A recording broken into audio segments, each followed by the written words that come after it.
Good morning, all of you. So today topic is about discuss bacterial cell. आज हम bacterial cell के बारे में अध्ययन करेंगे।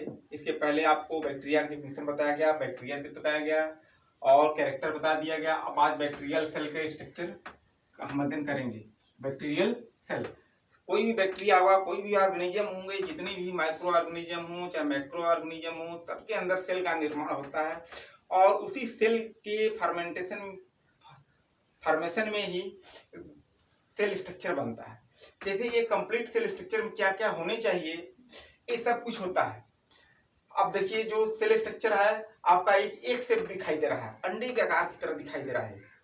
लमसम में एक स्फेरिकल गोलाकार भी हो सकता है। तो जो पहली लेयर होती है, हम यहाँ शुरू करते हैं। फर्स्ट लेयर जो है, ये देखिए कैप्सूल है, कैप्सूल दिखाई दे रहा है।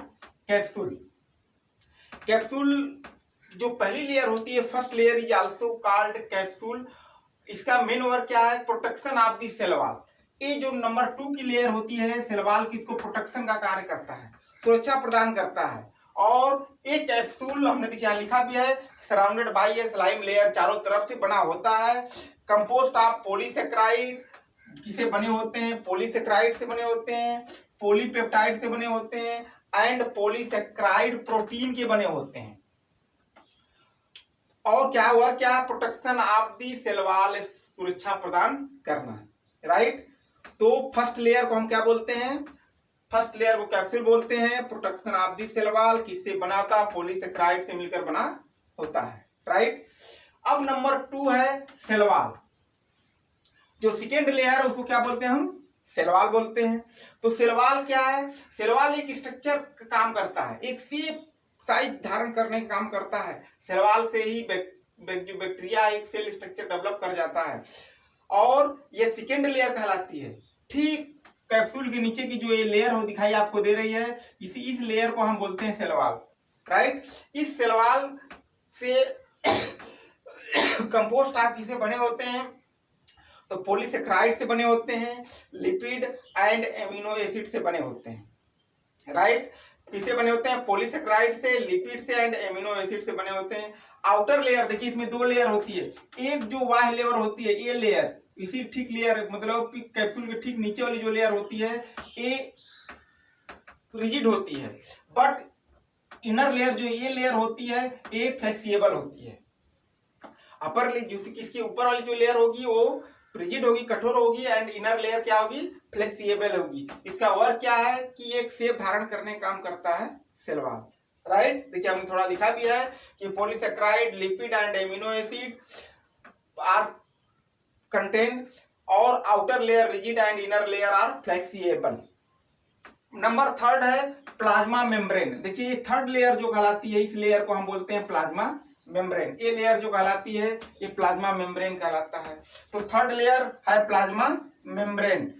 फास्फोलिपिड प्रोटीन प्लस पॉलीसेक्राइड से मिलकर बने होते हैं। फास्फोलिपिड प्रोटीन प्लस पॉलीसेक्राइड से मिलकर बने होते हैं। इसको हम प्रोटोप्लास्ट भी के नाम से जानते हैं या साइटोप्लाज्मिक लेयर के नाम से भी जानते हैं। आर करके हम यहां लिख सकते हैं साइटोप्लाज्मिक लेयर। साइटोप्लाज्मिक लेयर के भी नाम से जानी जाती है प्लाज्मा मेम्ब्रेन, राइट।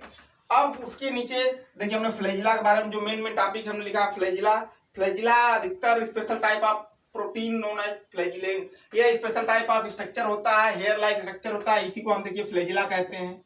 और ये फ्लैजिलिन से मिलकर बना होता है। जो वर्क फ्लैजिला का मूवमेंट कराना, गति प्रदान करना, फ्लैजिला के द्वारा ही बैक्टीरिया एक स्थान से दूसरे स्थान पे जाते हैं या गति मूवमेंट करते हैं, राइट। अब नेक्स्ट पॉइंट है पीली।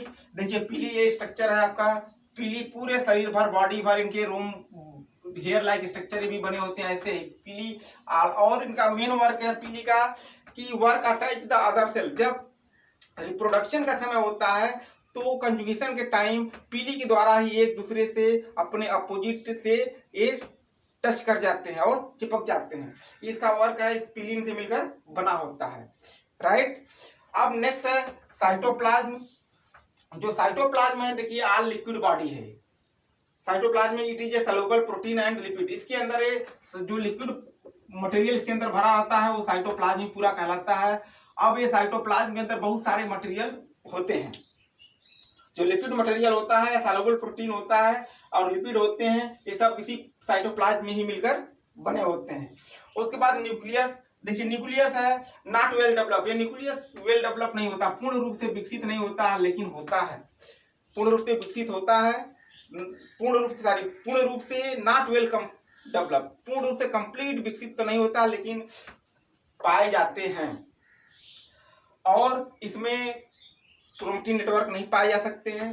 ये इसी साइटोप्लाज्म में छोटे छोटे रूप में पड़े रहते हैं, स्कैटर्ड फॉर्म में, स्कैटर्ड ऑन द साइटोप्लाज्म। ये स्कैटर्ड ऑन साइटोप्लाज्म मतलब पूरे इसी साइटोप्लाज्म में बिखरे होते हैं, इसको न्यूक्लियस बोलते हैं। अब देखिए मीसोसोम है, यहाँ पे हमने मीसोसोम के बारे में बना रखा है।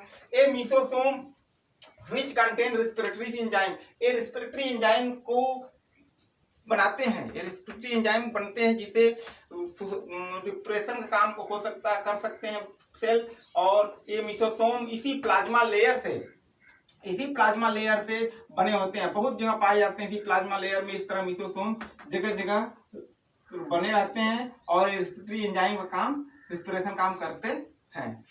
अब इसमें देखिए आपका ribosome scattered on the cytoplasm. जो राइबोसोम होता है ये स्कैटर्ड पूरे बिखरे होते हैं, इसी साइटोप्लाज्म के अंदर बिखरे होते हैं, वैक्यूल्स बने होते हैं। इसी के अंदर आरएनए होता है, आरएनए इसी में पड़ा रहता है जगह जगह, और पोलिसोम इसी के अंदर साइटोप्लाज्म में बिखरा होता है। तो बहुत सारे मटेरियल इसके अंदर पड़े होते हैं। इस तरह एक कंप्लीट एक सेल वॉल की स्ट्रक्चर है, जिसमें आपके मेन टॉपिक है capsule first layer, cell wall second layer, plasma membrane third layer कहलाती है। उसी के नीचे ठीक नीचे मीसोसोम पाया जाता है, मीसोसोम में फिर साइटोप्लाज्म पाया जाता है, साइटोप्लाज्म के अंदर ही राइबोसोम, न्यूक्लियस ऑपरेटस, वैक्यूल्स और पोलिसोम पाए जाते हैं। उसके बाद फिर फ्लैजिला पाया जाता है, ये वर्क ऑफ मूवमेंट गति प्रदान करते हैं। पीली पाए जाते हैं, attachment of sex opposite organ के समय इनका वर्क होता है, आपस में चिपक जाते हैं एक दूसरे से। तो इस तरह एक स्ट्रक्चर पूरे कंप्लीट बैक्टीरियल सेल का हमने बना रखा है। ठीक है राइट, आप इसको लाइक करिए, शेयर करिए एंड सब्सक्राइब करिए। Thank you.